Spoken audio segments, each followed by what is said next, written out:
It's Julie Young for Korean American Story and Not Your Average. Today we are in a secret location somewhere near K-Town with Peter Chun. How you doing? It's good to see you. Good to see you. Always. Thanks for being with us. Always excited. Yeah, it's been a little while since we've wanted to do this, so I'm really happy to have you here. I'm happy to be here. Thanks for having me. And I'm also excited to learn more about your personal story.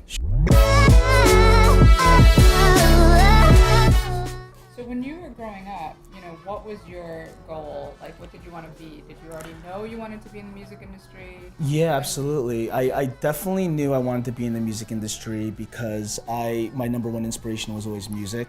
I used to just listen to music all day, collect albums, look through the album jackets, study who produced the album, who was featuring on the songs. I was a music nerd.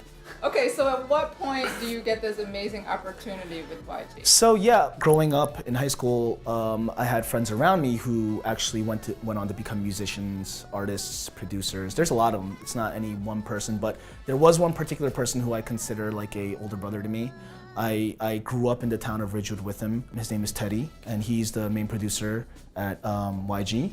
And at that time, 21 was making a lot of noise in the world. So really, he just called upon me just to pick up the phone for America. Any opportunities in America, just pick up the phone and let's do work. And so I was blessed. Honestly, I'm lucky and fortunate to have a network of people that were able to call upon me and say, look, we think you would do a good job, and let's give it a try. And it's been like 5-6 years, and it was an amazing experience, and I'm very thankful. That is amazing. I mean, clearly you speak Korean. You were like the bridge, right? You were the bridge for the Korean artists, right, and the Korean American business that they were able to. Yes. You were able to help them get to. Yeah, right? Absolutely. Yeah. But they must have so much trust in you. Like even the artists, they have to feel comfortable with you right. to go on such a major tour. Yeah. Right. They feel like we're friends. Business is always first, but they feel there's a friendship there.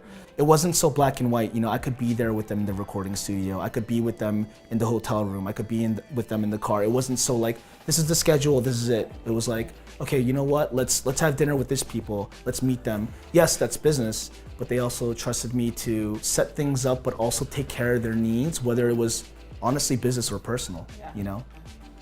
We've all heard of basically everyone you've worked with, right? Right. For some, they may have never heard of you. Right. And you're like the person behind the throne, like who totally supports them and helps them be who they are. Right. Does that ever bother you? Never, not at all. And I must give all the credit to them, because if it wasn't for them, I wouldn't have any sort of resume. It's them who, these people were sold on working with. It's their talent and their image and their body of work that is the reason why I'm able to do what I do. And the thing that I think I learned and what I was good at is being a cushion between the American business system and the Korean business system, right?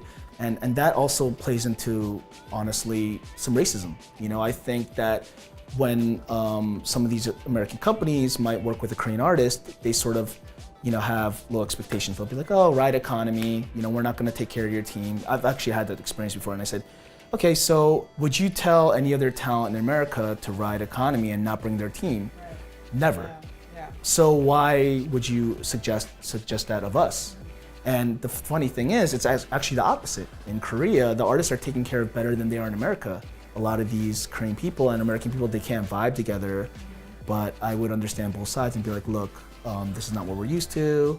We got to do it like this. And I always got this like quote from these companies that I talk to, like, not even Beyonce and Jay-Z request this and that. And I'm like, well, we're not Beyonce and Jay-Z, and we're not trying to be Beyonce and Jay-Z. I'm just trying to do my job, and luckily, like, honestly, it always worked out well. I think people, they come in with a certain kind of point of view, but once we do the project and we are done with it, I think that they're like, you know what, like, it was a great experience, and they respect us. And it's good to see that. Before you were with YG and you're just like grinding and like trying to get to wherever you want to go, did you ever have any times where you're like, shit, maybe I shouldn't be doing this, maybe I should be a lawyer, like, Yeah. I've never thought of doing a different career path, but I definitely was not, so secure in what I was doing all the time.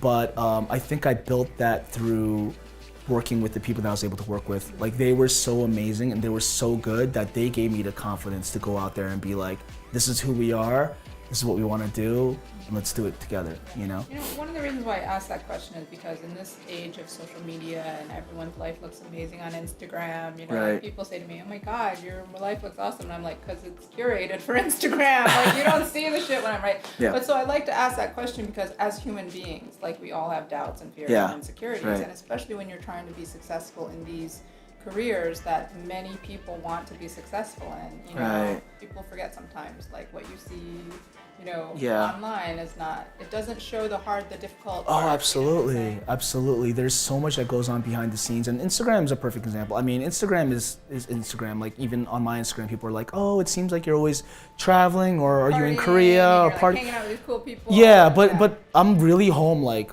all the time. Seriously, I'm always home behind the computer working and doing things behind the scenes. Yeah. So there's so much that goes into it, and with the artists too. It's not as glamorous as it looks. There's a lot of things that happen behind the scenes, a lot of stress, a lot of, honestly, politics too, Yeah. You know how you told me about insecurities or plans or sort of like paths? I am a person who goes where I find inspiration. Call me a hippie, call me, I don't know, a nomad, but I go where I'm inspired, and I also go where I'm comfortable too. Like, I've always gone where I'm comfortable, so we'll see where that takes me, Yeah, I love it. Okay, so tell me something about you that everybody knows. Something about me that everybody knows. I think everybody knows that I like to have fun. I think everybody knows that I work hard. Yeah. All right, what's something that nobody knows? Something that people don't know is that I'm actually really shy. Yeah, I'm actually shy inside, and I do have a lot of things that I think about, but you won't be able to tell. I'm very sort of intuitive and analytical, but I don't know if people know that. Peter, thank you so much for joining us. I appreciate it. Thanks for having me. And best of luck in the future. Thank you so much.